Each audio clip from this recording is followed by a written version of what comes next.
Hey people, I got two separate questions that are pertaining to the same subject of protecting your designs.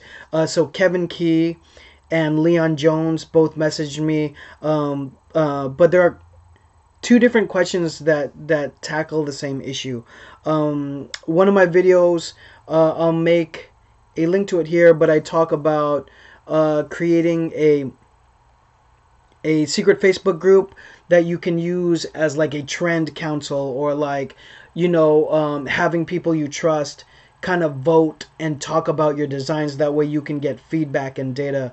And I use that for a couple different things, not just having a jury on design.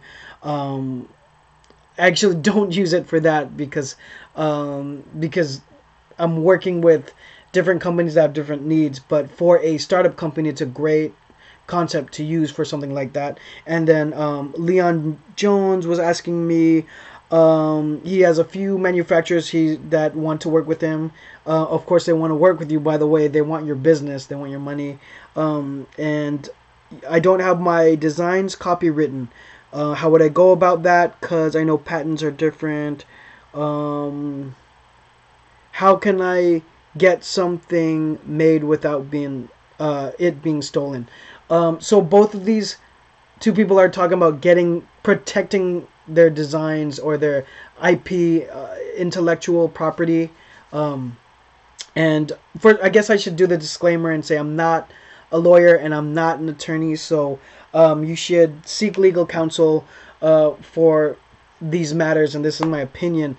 But my opinion is I've worked for several multi-million-dollar companies, and so we can't protect every single design. Now, Leon, I think you're talking about doing cut and sew garments.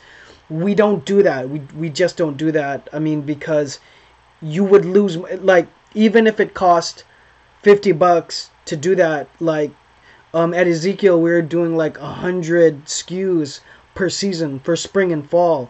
I mean, the bill on that alone, just to try to clear each one, would be crazy to do. And like, I don't even know if there's a way that you could protect that. And then Kevin, I think you're talking more. I believe I was talking about graphic design, which is what it would lend to more in terms of showing people images in a Facebook group. For both of you, though, what I want to say is, it's not really worth the energy of saving, of protecting, like, legally those designs.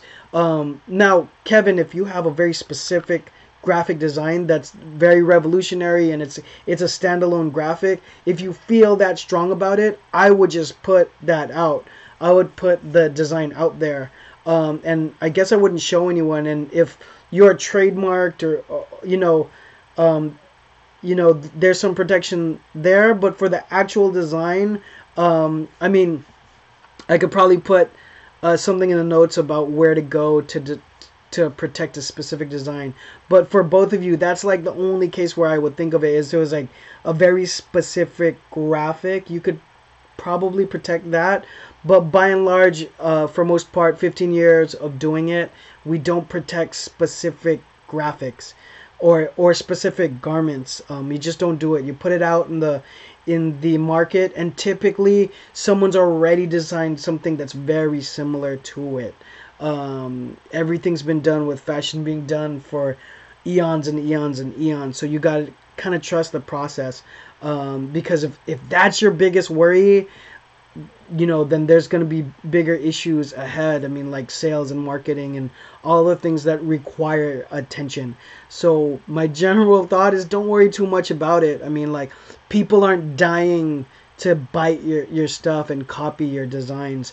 So maybe some marquee designs people might try to chip off of if they see it having success, but I wouldn't worry too much about people trying to like bite your styles. I hope that helps. Other people, you have stuff to add to the conversation, please drop it down below.